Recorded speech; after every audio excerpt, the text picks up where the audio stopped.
आरिफ हबीब साहब ने जो दो हाथ मिलाने की बात की है, तजवीज़ दी है बेसिकली जी जी। एक हाथ मिलाने के लिए तो इनकी गवर्नमेंट पहले से तैयार बैठी हुई है। आप इसहाक डार साहब के बयानात देख लें, वो तिजारत की बात भी करते हैं इंडिया से।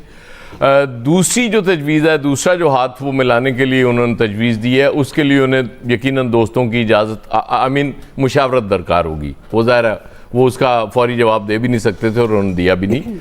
शहबाज शरीफ साहब आपको पता है ना, बड़े समझदार हैं, वो चक्कर में नहीं आते होते, जैसे मर्जी आपको सख्त सवाल पूछ लें वो घुमा फिर आगे या निकल जाते हैं या उसका जवाब ही नहीं दिया करते। अब ठीक हो गया। लेकिन आप देखें बिज़नेस कम्युनिटी बड़ी इंपॉर्टेंट होती है किसी भी मुल्क की। मईशत उन्होंने चलानी होती है। कोई आपको पसंद हो सकता है, कोई नापसंद हो सकता है, कोई किसी को पसंद कर सकता है, इसमें ये चलता है, ऐसे ही चलता है। मुझे याद है जब नरेंद्र मोदी पहली दफ़ा आए थे तो ये कहा गया था कि वहाँ की बिज़नेस कम्युनिटी उनको लेके आई है। फिर दूसरी दफ़ा और चांसेस यही लग रहे हैं कि तीसरी दफ़ा भी नरेंद्र मोदी ही प्राइम मिनिस्टर होंगे इंडिया के, क्योंकि बिज़नेस कम्युनिटी उनसे खुश है। तो बिज़नेस कम्युनिटी बड़ी इंपॉर्टेंट होती है किसी मुल्क की मईशत के लिए, इसलिए उनकी बातों को इग्नोर नहीं किया जा सकता।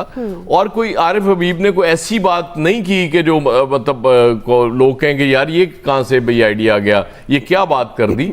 ये बात हम सब लोग कर रहे हैं क्योंकि मईशत के लिए, मुल्क के लिए, माहौल के लिए ये बड़ा ज़रूरी है कि सब पॉलिटिकल फोर्सेस साथ चलें। और जब आप ये कह रहे हैं कि प्राइम मिनिस्टर साहब ये कह रहे हैं कि जी वो फैसले ऐसे करने पड़ेंगे, ज़ाहिर है वो अब उनके बगैर चारा नहीं है, तो उसमें तमाम पॉलिटिकल फोर्सेस अगर उसमें हम ख्याल हो जाएं और वो मतलब किसी हद तक वो तय कर लें कि जी हाँ ये चीज़ें नागुज़ीर हैं, इनके लिए सपोर्ट बेसिकली चाहिए होती है आपको। सपोर्ट बेस, अगर पॉलिटिकल सपोर्ट बेस है तो फिर सबकी अगर आ जाएगी सपोर्ट तो आपके लिए फैसले करना आसान हो जाएंगे। लेकिन इसके साथ साथ मैं शहबाज शरीफ साहब से, प्राइम मिनिस्टर साहब से एक रिक्वेस्ट भी करूंगा कि वो जो आप हमेशा कहते हैं कि जी सख्त फैसले, मुश्किल फैसले, खुदा के लिए वो हमारे लिए सख्त और मुश्किल फैसले बहुत कर लिए आपने। अब कुछ अशराफिया के लिए भी कर लें वो सख्त और मुश्किल फैसले, वो जो आपके इर्द गिर्द लोग बैठे हुए हैं अब उनके लिए भी कर लें, और ताकि हम भी ये कह सकें कि हाँ एक गवर्नमेंट तारीख में ऐसी भी आई थी जिसने जो मुश्किल और सख्त फैसले कहा था उसमें से हमें तो बेल आउट किया है, यानी कि आवाम को। लेकिन जो नहीं उस में काबू आ रहे थे उनको वो काबू किया उन्होंने और उसको उस नेटवर्क में लेके आए हैं, और इतना टैक्स आना शुरू हो गया कि अब शायद हमारी सैलरीज पे टैक्स बढ़ने की बजाय कम हो जाए। लेकिन मुझे उम्मीद तो नहीं है इसकी, मतलब ख्वाहिश तो हो सकती है, जिस तरह आरिफ हबीब साहब ने तजवीज़ दी है और उनको जवाब नहीं मिला, इसी तरह मैं इस ख्वाहिश का इजहार कर रहा हूँ। और यकीनन आपको जवाब मुझे इसका जवाब नहीं मिलेगा दुआ, मतलब ये भी क्या करूँ, मतलब माजी के तल्ख तजुर्बात जब सामने आते हैं तो फिर हमेशा जब मुश्किल और सख्त फैसलों का जिक्र करता है कोई भी प्राइम मिनिस्टर तो उसका यकीनन वो मुखातिब मैं और मेरे जैसे लोग ही होते हैं, क्योंकि जो सैलरी ले रहे हैं एट सोर्स कट जाती है, हम कर कुछ नहीं सकते उस पर टैक्स, और जितना मर्जी बढ़ा दें हम क्या कर लेंगे, कुछ भी नहीं, हम इसी तरह मतलब वो बात ही करेंगे बैठ। सही है जी। नवीद साहब, आपको लगता है मुआशी विजन जो इस वक्त प्राइम मिनिस्टर शहबाज शरीफ साहब जो बहुत सारी मंसूबों की भी बात करते नज़र आते हैं, मुलाकातें भी कर रहे हैं, अब ज़ाहिर है कराची में उन्होंने अहम मुलाकातें भी की हैं, वो साथ ये भी कह रहे हैं नापसंदीदा फैसले करना होंगे। और जो हमारा बुनियादी सवाल, आपको लगता है कि क्योंकि हर तरफ से यही बाज़गश्त है, मुफाहमत होनी बड़ी ज़रूरी है, तमाम सियासी जमातों को मिलकर बैठना चाहिए, ग्रैंड डायलॉग होने चाहिए, मुल्क के लिए बेहतर है, मईशत के लिए बेहतर है, तो वो जो एक तजवीज़ आई, क्या आपको लगता है मुफाहमत की कोई बात, कोई रास्ता है? शहबाज शरीफ साहब जा सकते हैं, हाथ मिला सकते हैं बानी पीटीआई से, और इंडिया की ज़ाहिर उन्होंने बात की।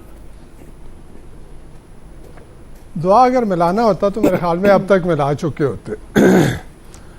इशू ये है कि देखें किसी भी मुल्क में अगर आप माशियत से काम चाह रहे हैं, आप कह रहे हैं कि जी मुल्क माशी तौर पे मुस्तहकम हो जाए, FDI आए, फॉरेन डायरेक्ट इन्वेस्टमेंट आए, उसके लिए आपने मुल्क में पॉलिटिकल स्टेबिलिटी लानी है, उसमें आपने सिक्योरिटी सिचुएशन को बेहतर करना है। अच्छा, बात यहाँ पे जब पॉलिटिकल स्टेबिलिटी की आती है, मुझे नहीं लगता कि ये गवर्नमेंट, देखें हाथ मिलाने के लिए, अपने मुखालिफिन के साथ हाथ मिलाने के लिए और वो अडियाला में जो बैठा हुआ है, जिसकी तजवीज़ दी गई है, उसके साथ हाथ मिलाने के लिए अगर ये गवर्नमेंट तैयार होती तो ये बहुत पहले मिला चुकी होती। लेकिन मुझे लगता ये है कि शायद ये गवर्नमेंट अगर तैयार भी है तो इसको कोई मिलाने नहीं दे रहा हाथ कि जो अडियाला वाला है उसको तो आपने सिस्टम से आउट करना है। आपने माहौल कंड्यूसिव बनाना होता है, आपने इस तरह का माहौल बनाना है कि जहां पे मुफाहमत की बात की जा सके। आप तो देखिए इलेक्शन, प्री इलेक्शन से लेके पोस्ट इलेक्शन, उसके बाद इलेक्शन चले, जिस किस्म का भी इलेक्शन हो गया, उसके बाद जो कुछ आपने रिजर्व सीटों के ऊपर पीटीआई के साथ किया, क्या ये मुफाहमत की बात है? क्या इस तरह से आप कंड्यूसिव कर रहे हैं माहौल को कि जी उसमें पीटीआई से बातचीत हो सकती है? अच्छा, वो भी रिजर्व सीटों के ऊपर भी बात छोड़ें। उसके बाद अभी जो बाय इलेक्शन हुए हैं, इन बाय इलेक्शन में देखें ये बहुत ही खतरनाक है। आप ये देखें कि इन बाय इलेक्शन में जो टर्न आउट रहा वोटर्स का, वो क्या रहा। लाहौर में कुछ कॉन्स्टिट्यूएंसीज के ऊपर 14 और 19% का टर्न आउट रहता है। ये बहुत खतरनाक बात है। खतरनाक इन द सेंस कि वो लोग, वो नौजवान जो कि जमहूरियत के से अपनी उम्मीदें वाबस्ता कर चुके हैं कि जी इन जमहूरियत के जरिए हम मुल्क में एक तब्दीली ला सकते हैं, आप उनको अब उनकी उम्मीदों पे पानी फेर रहे हैं। आप जो है ये बता रहे हैं कि जी जमहूरी तरीके से यहाँ पे तब्दीली नहीं आ सकती, और आप इन अ वे जो है वो इंसेंटिवाइज कर रहे हैं वायलेंस को कि जी अगर आपके पास बंदूक है आप तशद्दुद कर सकते हैं, आप हल्ला गुल्ला कर सकते हैं, तो आपसे बात होगी। जैसे कि पिछली पीटीआई की गवर्नमेंट में तहरीक लब्बैक के साथ हुई थी। तो चीज ये है कि आपको माहौल कंड्यूसिव बनाना है अगर आप ये चाहते हैं कि सबको, और यही वे फॉरवर्ड है। अगर आप ये कहते हैं कि जी जो माशी सूरत हाल है, इस माशी सूरत हाल को बेहतर करना है, सारी सियासी जमातों को बिठा के इस तरह से नहीं होगा। और फिर अगेन, जैसे पहले भी हम कह चुके हैं कि सबसे ज्यादा पॉपुलर वोट लेने वाली पार्टी को आपने साइडलाइन किया हुआ है, उसको बिल्कुल जो है उसको कोई रास्ता नहीं दे रहे, उसको कोई रूम नहीं दे रहे। आप ये कह रहे हैं कि मुफाहमत हो, लेकिन मुफाहमत हमारी टर्म्स एंड कंडीशन पे हो। आपकी टर्म्स एंड कंडीशन पे you can not put gun to someone's head और उससे कहें कि जी आप बैठे मेरे साथ मुज़ाकरात करें। ये तो बंदूक रखने वाली बात है ना। आपने उनके लीडर को अंदर किया हुआ है, और इसी वजह से यानी प्री इलेक्शन आपने उस पार्टी को मुंतशिर करने की पूरी कोशिश की, आपने डिसमेंटल करके रख दिया उसकी फर्स्ट सेकंड टियर लीडरशिप को। आपने जो है जेलों में डाल दिया, भगा दिया। वो भी नहीं हुआ, फिर भी लोगों ने वोट दिया। ठीक, उसके बाद अब क्या हो रहा है कि वो उसकी टॉप लीडरशिप अभी तक जेलों में बंद है। उन जो सजाएं हुई हैं, जो क्वेश्चनेबल हैं, अभी केसेस जो है उनको लिंगर ऑन किया जा रहा है कि जी वो अंदर रहें ताकि पार्टी में इंतशार रहे, पार्टी में जो है वो। तो ऐसे नहीं होगा। आपने अगर तो मुफाहमत, बिल्कुल मुफाहमत का रास्ता है, और सियासत नाम ही जो है वो नामुमकिनात को मुमकिन बनाने का है।